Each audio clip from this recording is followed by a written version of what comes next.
Hello everyone, কেমন আছো তোমরা সবাই? আশা করছি ভালো আছো আর আমিও ভালো আছি। আবারও একটা ভিডিও তোমাদের মাঝে নিয়ে চলে আসলাম।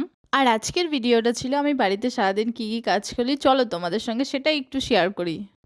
আর তোমরা তো দেখতেই পেলে সকালে ঘুম থেকে উঠে আমি উঠান ফুটান ঝাড় দিয়ে নিজের জন্য একটু নাস্তা করে সেদিন করেছিলাম পাস্তা। সেদিন সকালে চা খাইনি, পাস্তা করে নিয়েছিলাম। আর নিজের রুমটা যদি পরিষ্কার না থাকে একদমই কিন্তু ভালো লাগে না, তাই না?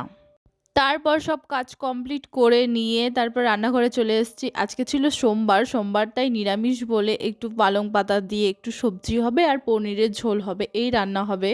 আর অনেকগুলো জামাকাপড় সকালে ঘুম থেকে উঠেই ভিজিয়ে দিয়েছিলাম। আর সেই দিন রোদটাও খুব ভালো উঠেছিল।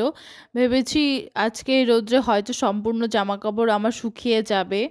এদিকে আমার জামাকাপড় কিছুটা ছিল, কিন্তু আমার শ্বশুরমশাই সব কিছু জামাকাপড় বেশি ছিল।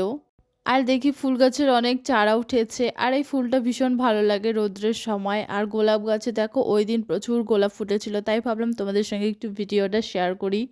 আর ঠান্ডার দিনে রৌদ্রটা ভীষণ ভালো লাগে। আমি তো স্নান সেরে নিয়ে ছাদে একটু বসে থাকি, কারণ ভিজা চুলগুলো শুকিয়ে যায়, আমার একটু রোদে বসাও হয়ে যায়। আমার রোদে বসে কিন্তু খুব ভালো লাগে ঠান্ডার দিনে। তোমাদের কার কার ঠান্ডার দিনে এই রোদটা ভালো লাগে অবশ্যই কিন্তু কমেন্ট করে জানিও। আর আমার ভিডিওগুলো ভালো লাগলে অবশ্যই কিন্তু লাইক কমেন্ট করে দিও। টাটা, বাই বাই বন্ধুরা।